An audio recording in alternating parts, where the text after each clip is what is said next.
Magandang araw sa lahat, lalong-lalo na sa ating solid supporters ng Team Kalingap. Sana ay patuloy pa rin po tayong makisubaybay sa mga upload ng ating Kalingap, lalong-lalo na kay Kuya Val Santos Matubang at kay Kuya Rob. Sana din po ay huwag niyong kalimutang mag-subscribe sa ating channel. Sa episode na ito ay pinagdiwang ang ika-11 month series ng Jumcar.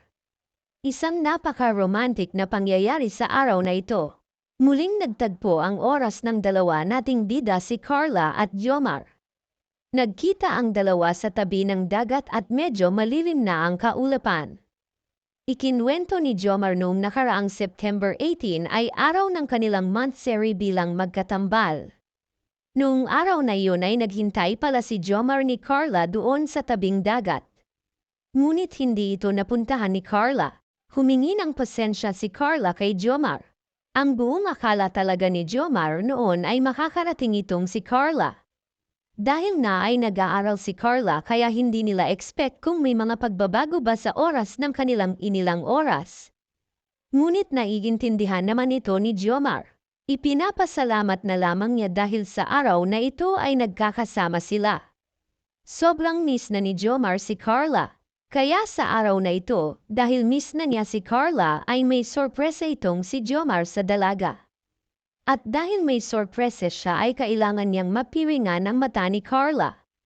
Habang nakapiring ang kanyang mga mata ay dinala si Carla sa lugar kung saan nakahanda ang pasorpresa para kay Carla. Habang tinatanggal na ni Carla ang piring ng kanyang mata ay pinagmasdan siya ni Jomar na mayroong ngiting masaya. Habang natanggal na ni Carla ang takip sa kanyang mata ay nasalubong nagkanyang mga mata ang magagandang mga bulaklak na inabot ni Jomar sa kanya at napaka-romantic na inihanda ni Jomar. Maraming nakapalibot na mga ilaw at may mga kunting pagkain at inumin para sa kanilang dalawa. Isang buwan na lang at ipagdiwang na nila ang kanilang anniversary bilang magka-love team.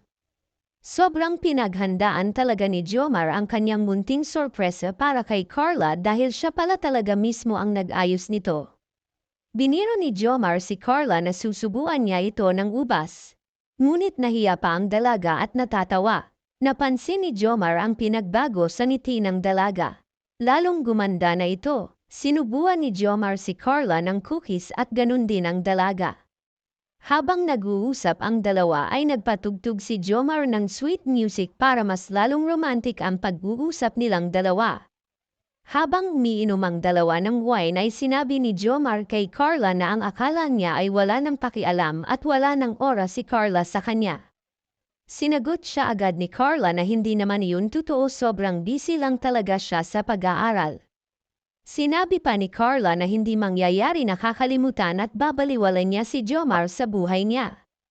Sinabi naman ni Jomar na naiintindihan naman niya iyon, ngunit dumadating lang talaga na magtatampo siya dahil hindi niya ma-imagine na kung paano kung mawawala si Carla sa buhay niya at para daw itong mapaproning. Nag-request si Jomar na maari ba niyang isayaw si Carla at pumayag naman ang dalaga. Nakakakilig tingnan ang dalawa dahil nagkakatitigan ito habang sumasayaw sila.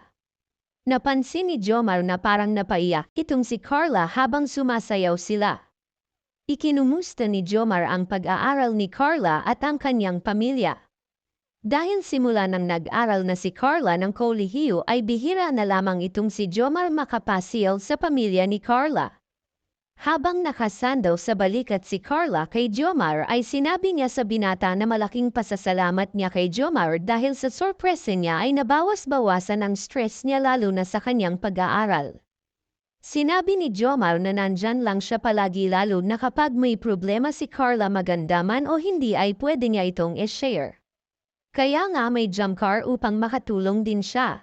Medyo mahaba-haba beren ang kanilang pag-uusapan at malalim na rin ang gabi. Iniligpit na ng dalawa ang kanilang mga gamit upang makaalis na din doon. Pumunta sila sa isang kainan at nandoon din pala ang mga kasamahang K-Boys at si Kuya Rob. Pinag-uusapan nila doon ang malapitang pagpunta sa Thailand. Hanggang sa muli mga kalingap. Thank you and God bless everyone.